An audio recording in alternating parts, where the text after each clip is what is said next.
요즘 정말 가장 뜨거운 프로그램이죠. 현역가왕.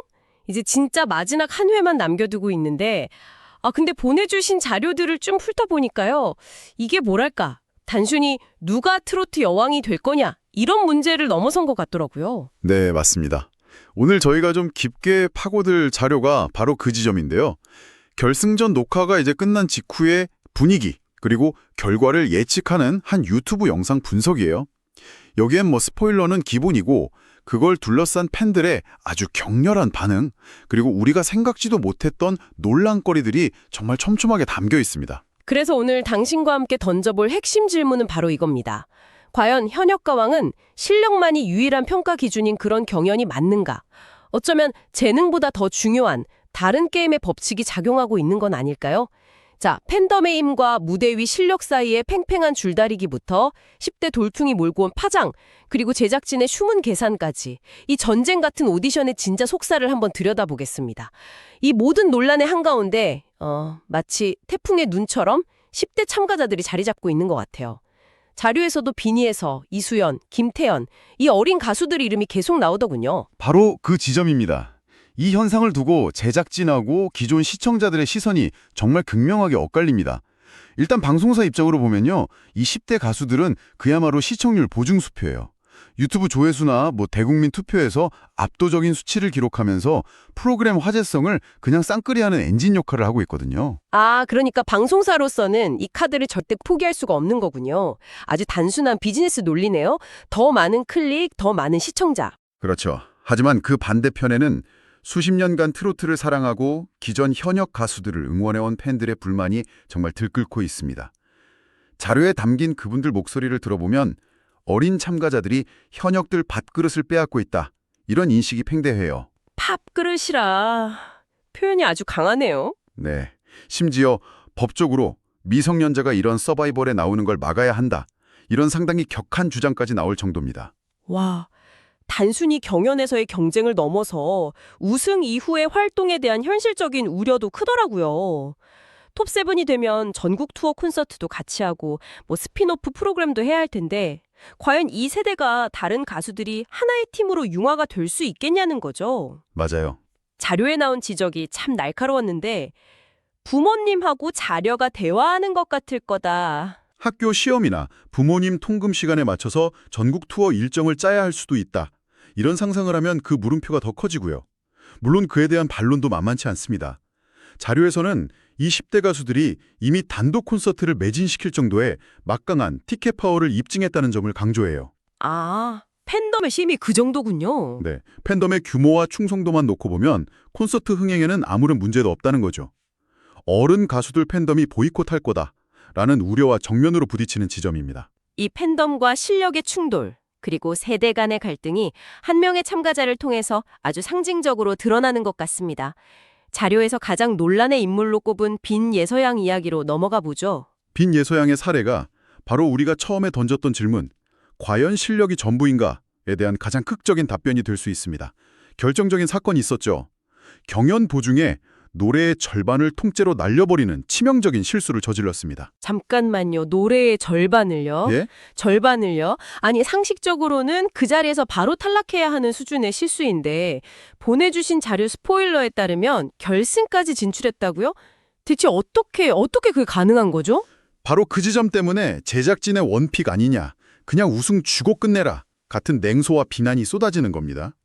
하지만 여기서 이 오디션에 새로운 법칙이 드러나는 거예요. 과거의 오디션이었다면 그런 실수는 그냥 바로 탈락이었겠죠. 당연하죠. 하지만 지금은 아닙니다. 막강한 팬덤이 실수를 덮어버리는 일종의 보험 역할을 하는 시대가 온 겁니다.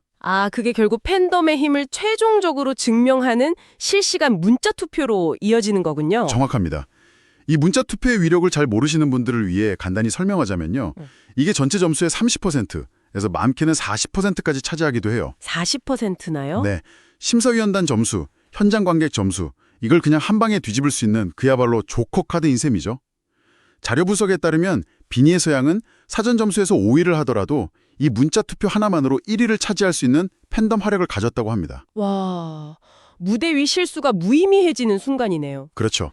그렇다면 빈 예서양이 팬덤 파워의 상징이라면 그 반대편에 있는 10대 참가자도 있겠군요. 자료에서 압도적인 실력파로 꼽은 이수연 양 말입니다. 네, 이수연 양은 그야말로 실력 그 자체로 평가받는 인물이죠.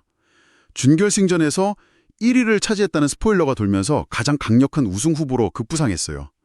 팬들 사이에서는 실수가 없고 멘탈이 강철이다. 나중에 정말 큰 가수가 될 제목이다. 이런 극찬이 쏟아져요. 그런데 흥미로운 건 이렇게 완벽해 보이는 참가자에게도 비판적인 시선이 있다는 점이었어요. 뭐랄까, 이런 오디션 프로그램에서 너무 완벽한 모범생 이미지는 오히려 반감을 사기도 하잖아요.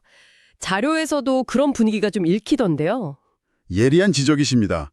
자료를 보면 그녀가 감격해서 눈물을 흘리는 모습이나 경연에 임하는 태도 하나하나를 두고 욕심이 과해 보인다 하고 지적하는 의견들이 있어요. 아, 그런 시선이 있군요. 네.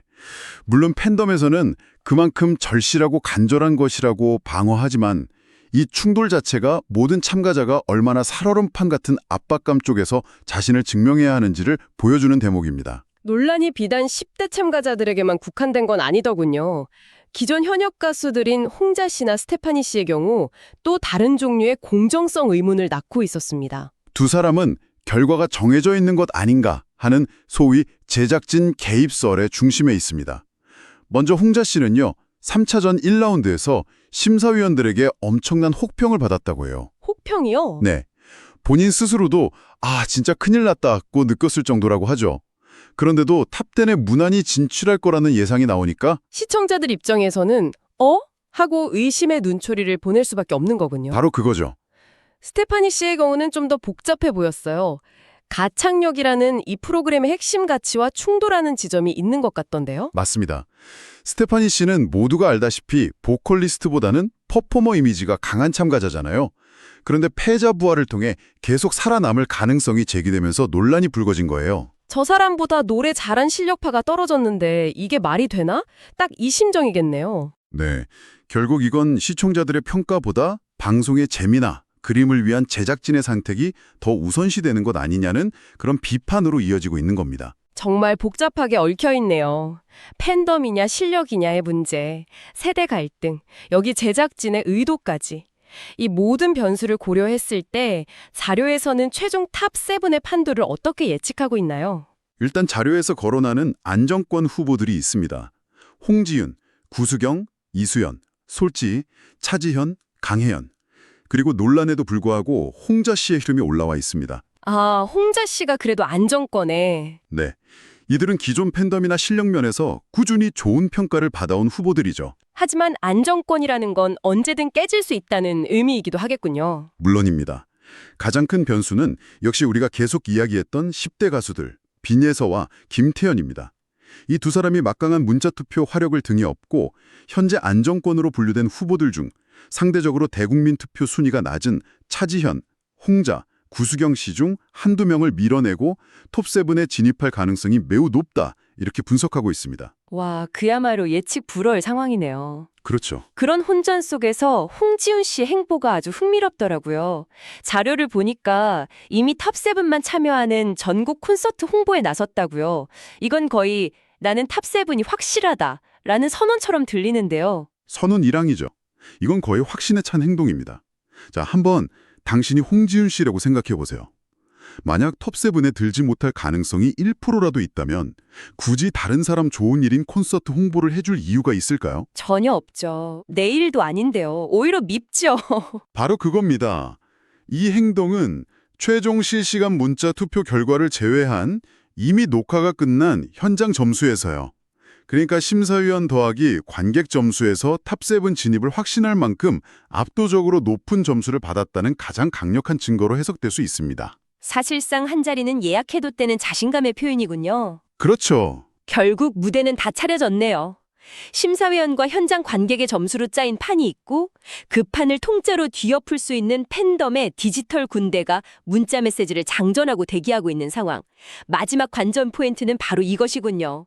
오늘 당신과 함께 파헤쳐본 내용들을 종합해보면 현역과 왕은 이제 정말 단순한 노래 경연이 아니네요. 기성가수의 관록과 10대 신예의 돌풍이 맞부딪히고 제작진의 시청률 계산과 시청자들의 공정성 요구가 충돌하고 그리고 무대 위 실력과 보이지 않는 팬덤의 힘이 격돌하는 그야말로 거대한 전쟁터였습니다. 그래서 이제 당신이 이 프로그램의 마지막 회를 볼 때 단순히 누가 우승 트로피를 손에 쥐는지만 보지는 않게 될 겁니다. 그보다 지금 미디어 환경에서 스타는 어떻게 탄생하는가에 대한 거대한 실험을 목격하게 되는 거죠. 아, 스타 탄생의 실험이라. 네, 그것은 완벽한 고음을 내지르는 실력일까요? 대중의 마음을 움직이는 매력일까요? 아니면 조식된 팬덤이 만들어내는 막강한 화력일까요? 현역과왕의 우승자는 바로 그 질문에 대한 2024년의 대답이 될 겁니다. 마지막으로 당신에게 생각해볼 질문 하나를 던지면서 마무리하고 싶습니다.